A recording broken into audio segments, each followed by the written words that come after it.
Mehsana railway સ્ટેશનની western રેલવેના GMA લીધી મુલાકાત. નવા પ્રોજેક્ટ્સ અને સુવિધાઓ અંગે કરી સમીક્ષા. પશ્ચિમ રેલવે વેસ્ટર્ન રેલવેના જનરલ મેનેજર વિવેક ગુપ્તાએ આજે મહેસાણા રેલવે સ્ટેશનની મહત્વની મુલાકાત લીધી હતી. આ મુલાકાત દરમિયાન તેમની સાથે મહેસાણાના સંસદ સભ્ય મયંક નાયક, મહેસાણા જિલ્લાના ધારાસભ્ય, જિલ્લા પ્રમુખ સહિતના આગેવાનો પણ ઉપસ્થિત રહ્યા હતા. જીએમ દ્વારા સ્ટેશન પર મુસાફરોની સુવિધાઓ અને ચાલી રહેલા વિકાસ કાર્યોનું ઝીણવટભર્યું નિરીક્ષણ કરવામાં આવ્યું હતું.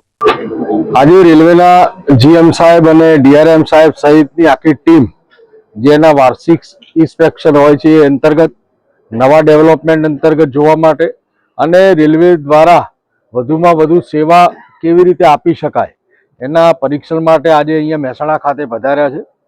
આપ સૌને મારે જાણકારી એટલા માટે આપવી છે કે મહેસાણાના સાંસદ તરીકે અમે લોકોએ મહેસાણા 1 અને 2 ને જોડતો રોડ અને બ્રિજ એ આખો બનાવવા માટેની સેન્કશન પણ રેલવે દ્વારા એનું પરીક્ષણ વગેરે થઈ ગયું છે. આપણા ટીબી રોડ ઉપરની જે આરયુબી 2 પાસ થયેલા છે એનું કામ પણ ટૂંક સમયમાં શરૂ થનાર છે.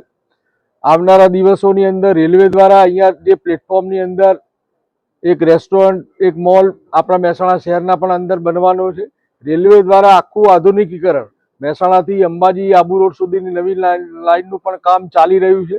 એટલે માનનીય પ્રધાનમંત્રી નરેન્દ્રભાઈ મોદી સાહેબના નેતૃત્વમાં અને આપણા રેલવે મંત્રી અશ્વિનીજી જે પ્રકારે આખા દેશમાં રેલવેનું નેટવર્ક તૈયાર કરી અને લોકોની સુખાકારી થાય, લોકોને રેલવે દ્વારા વધુમાં વધુ પ્રવાસ થાય અને પર્યાવરણની પણ જાળવણી થાય, એટલે ઇલેક્ટ્રિક માધ્યમથી 100% જ્યારે રેલવે આખા દેશમાં થઈ ગયું છે ત્યારે મહેસાણા જિલ્લા અને મહેસાણાની આજુબાજુમાં જેટલા પણ ખેડૂતોના પણ પ્રશ્નો છે એના માટે રેલવે સકારાત્મક રીતે એના ઉકેલ માટે તૈયાર છે.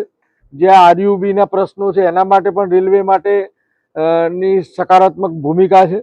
એટલે કુલ મિલાવીને રેલવે અને પ્રજાજનો બંને સાથે મળી અને દેશના વિકાસમાં કેવી રીતે સહભાગી થઈ શકાય એના માટેનો આખો માનનીય જીએમ સાહેબ અને ડીઆરએમ સાહેબ સહિતના અધિકારીઓનો આજે પ્રવાસ છે. જિલ્લાના ધારાસભ્યશ્રીઓ પણ આજે ઉપસ્થિત છે. અમારા જિલ્લા ભારતીય જનતા પાર્ટીના અધ્યક્ષ સહિતના લોકો, ડીઆરયુસીસીના, જેઆરયુસીસીના પદાધિકારીઓ પણ અહીંયા ઉપસ્થિત છે. કુલ મિલાવીને રેલવે દ્વારા ભારતના ઇન્ફ્રાસ્ટ્રક્ચરમાં અને પબ્લિક ટ્રાન્સપોર્ટેશનમાં વધુમાં વધુ લોકો ઉપયોગ થાય, સુખાકારી થાય અને ઝડપી ટ્રેનોનો લોકોને લાભ મળે એના માટે જે રેલવે તંત્ર માન્ય પ્રધાનમંત્રીજી અને અશ્વિની વૈષ્ણવજી જે પ્રયત્ન કરી રહ્યા છે એમાં રેલવે મંત્રાલય એના ટાર્ગેટો પૂર્ણ કરવા માટે સતત પ્રયત્નશીલ છે અને એના ભાગરૂપે આજે જીએમ સાહેબ મહેસાણા પધાર્યા છે.